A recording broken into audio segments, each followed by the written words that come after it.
Praise the Lord. ദൈവനാമത്തിന് മഹത്വം ഉണ്ടാകട്ടെ. ഇന്നത്തെ നമ്മുടെ വചന ചിന്തയ്ക്കായി യെശയ്യാ പ്രവാചകന്റെ പുസ്തകം 8-ാം അധ്യായം 11-ാം വാക്യം. യഹോവ ബലമുള്ള കൈകൊണ്ട് എന്നെ പിടിച്ചു. ഈ പ്രഭാതത്തിൽ ദൈവത്തിന്റെ ആത്മാവ് ഈ വചനത്തിലൂടെ നമ്മെ ഓരോരുത്തരെ നോക്കി പറയുന്നത് ഇതാണ്: നാം മനുഷ്യരെല്ലാവരും ഒരു തരത്തിൽ അല്ലെങ്കിൽ മറ്റൊരു തരത്തിൽ ബലഹീനരാണ്. നമ്മുടെ ആരോഗ്യത്തിൽ, സാമ്പത്തിക കാര്യങ്ങളിൽ, ബന്ധങ്ങളിൽ, സ്വഭാവങ്ങളിൽ എവിടെ നോക്കിയാലും നമുക്ക് പരിമിതികളുണ്ട്, ബലഹീനതകളുണ്ട്.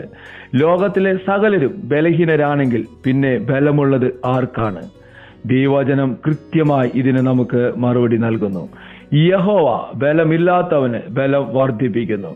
മനുഷ്യരിലുള്ള ബലം അത് ക്ഷണികമാണ്, അത് താൽക്കാലികമാണ്, അത് പലപ്പോഴും നമ്മെ തളർത്തിക്കളയുകയുള്ളൂ. എന്നാൽ ബലം നിന്നിലുള്ള മനുഷ്യൻ ഭാഗ്യവാൻ എന്ന് സങ്കീർത്തനം പറയുന്നു. നമ്മുടെ ബലം നമ്മളിലല്ല, പിന്നെയോ ബലവാനായ കർത്താവിലാണ്. ഇതൊരു ദൈവിക മർമ്മമാണ്. ഇത് നമ്മളിൽ ദൈവത്തിന്റെ ആത്മാവ് വെളിപ്പെടുത്തുന്നതിനായി നമുക്ക് ദൈവത്തിന് സ്തോത്രം ചെയ്യാം. നാം എത്ര വലിയ പ്രതിസന്ധിയിലോ ബലഹീനതയിലോ ആയിരുന്നാലും ബലം നമ്മുടെ ദൈവം തന്നെയാകുമ്പോൾ നാം പിന്നെ ബലഹീനരാകുകയില്ല. ഈ പ്രഭാതത്തിൽ ഒരു നിമിഷം നമ്മളെ തന്നെ നമുക്ക് ദൈവകരങ്ങളിൽ ഏൽപ്പിക്കാം. നമ്മുടെ ബലഹീനതകളെ ദൈവകരങ്ങളിൽ സമർപ്പിക്കാം.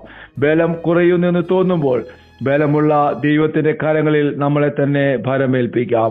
അവിടുന്ന് നമ്മളെ തള്ളിക്കളയുകയില്ല. ബലവാനായ ദൈവം നമ്മുടെ ബലഹീനമായ കരങ്ങളെ പിടിച്ച് ഞാൻ കൂടെയുണ്ട് എന്ന് പറഞ്ഞ് നമ്മെ ബലത്തോടെ നടത്തുവാൻ ഇടയായിട്ട് തീരും. ആ ദൈവിക ബലം നമ്മുടെ ജീവിതത്തിൽ ഓരോ നിമിഷവും നിറഞ്ഞു വരുവാൻ നമുക്ക് ഒരുമിച്ച് പ്രാർത്ഥിക്കാം. സ്വർഗീയ പിതാവേ, ഞങ്ങളെ കേൾപ്പിച്ച ദൈവശബ്ദത്തിനായി സ്തോത്രം ചെയ്യുന്നു. ഞങ്ങളുടെ ബലഹീനതയിൽ തികഞ്ഞു വരുന്ന ദൈവത്തിന്റെ ശക്തിക്കായി, ബലത്തിനായി ഞങ്ങൾ നന്ദിയോടെ സ്തോത്രം ചെയ്യുന്നു. ഈ പ്രഭാതത്തിലും അങ്ങയുടെ ശക്തി കൊണ്ട്, ബലം കൊണ്ട് ഞങ്ങളെ നിറയ്ക്കണമേ എന്ന് പ്രാർത്ഥിക്കുന്നു.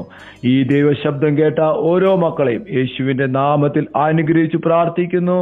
അത്ഭുതമാക്കുന്ന ദൈവകൃപയ്ക്കായി സ്തോത്രം. യേശുവിൻ നാമത്തിൽ തന്നെ ആമേൻ.